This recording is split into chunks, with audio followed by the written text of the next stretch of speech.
Kung may hakbang ka bang magpasaklolo sa Supreme Court? Mayroon ka ba daw hakbang na magpasaklolo sa Supreme Court? Well, pag-uusapan muna namin yan ng legal team ko, pero yung maging case doon, siguro by 2027, 2028, so it will be a very long case sa atin. Pwede siya muna namin sa Supreme Court. So either way, hindi ka makapag-decision within the 2 months of suspension. So by the time it reaches the Supreme Court, balik na ako sa Congress. So for now, there's no plan for bringing to the Supreme Court. Malungkot kasi sa Congress. malungkot daw sa Congress pag wala yung meow-meow? Walang bumabati. Walang miyam-miyam ko. Sige, go ahead. Para kay Hindi, pero okay naman Congressman. sila.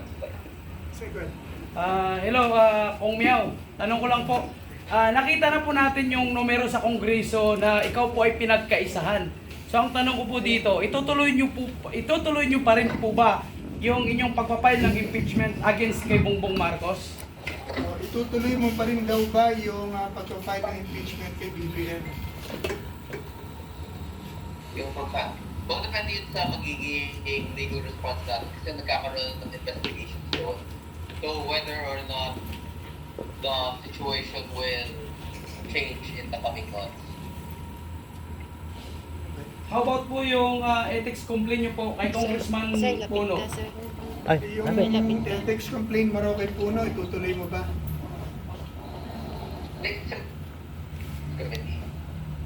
So, kahit naman labangan sila, it's still a matter of voting. And hindi pa po ng ako pa ng mga sanctions against Puno kasi sila pa rin yung majority sa Congress.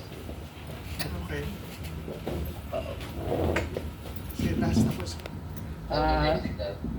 Sige lang bro, dali lang. May next Last po, question. Congressman Kiko Barsaga, ano po yung komento nyo doon sa suporta na ibinigay ni Vice President Sara sa iyo o pagkundina ni Vice President Sara sa suspension na ipinataw ng House of Crocs? Maraming salamat. Ano raw I'm very thankful to Vice President. Very thankful to Vice President Sara today. And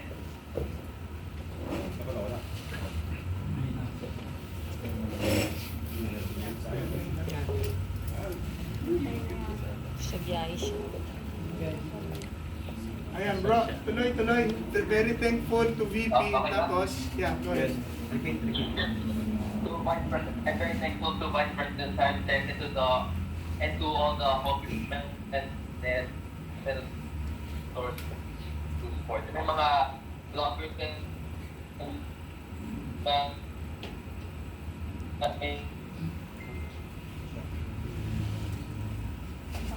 yung mga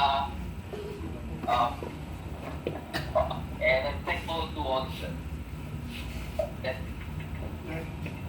Okay ba? Yeah, okay bro, we heard you. Isa pa tanong. Yes, Congressman, maaari mo bang ma-identify sa masang Pilipino yung 11 congressman na nag-abstain? At we would like to congratulate you at nais po namin kayong pasalamatan dahil napakalaking bagay po yung inyong naging partisipasyon sa pag-expose po ng korupsyon dahil mabibilang lamang po natin yung mga congressman na naninindigan po para labanan ito, especially may mga nababanggit na mas malalaking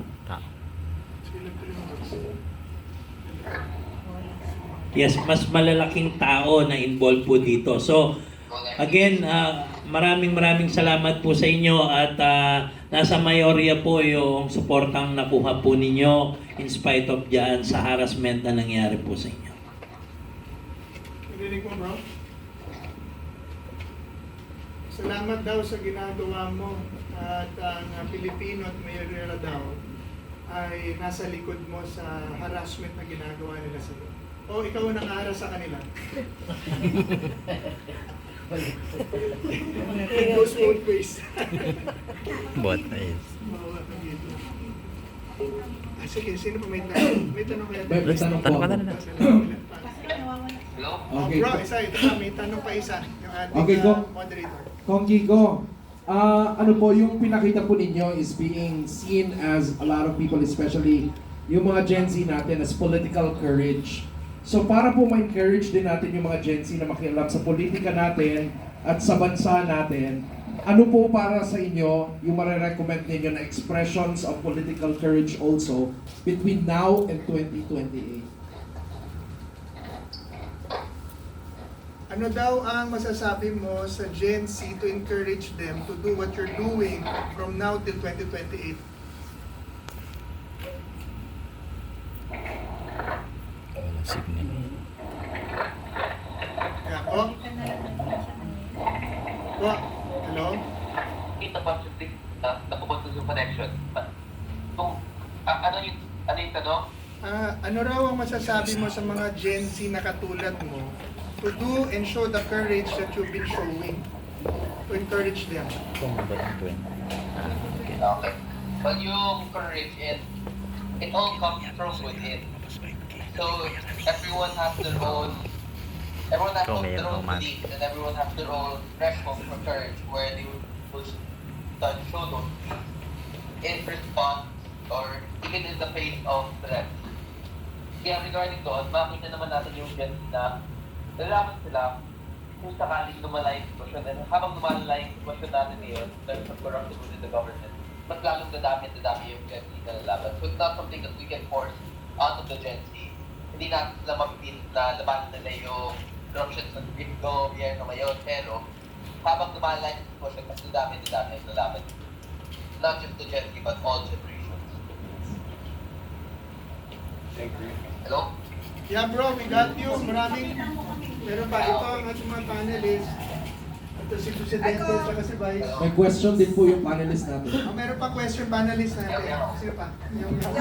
Meow meow kong meow meow, ang question ko, sa tingin mo, sinadya ba nilang itaon ang suspension sa'yo para manahimik ka sa BICAM? Kasi BICAM season na ngayong December bago papasa na yung 2026 budget, and then sa January lalabas na ang panibagong budget.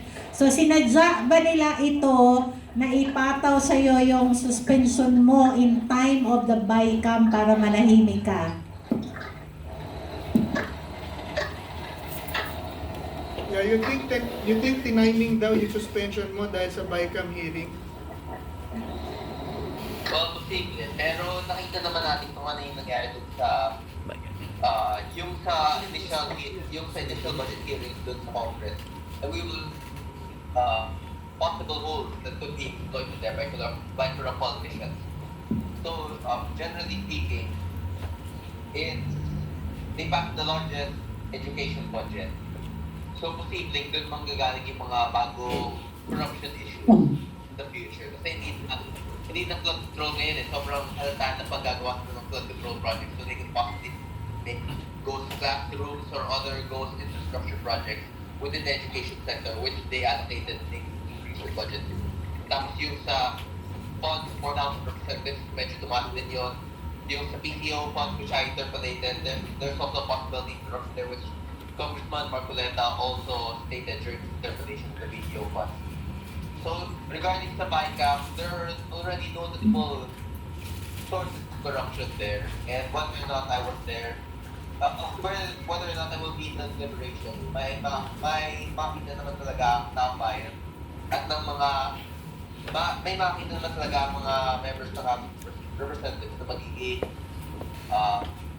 sources of issues doon sa proposed budget. Ayan, Kong Meow, on a light note naman,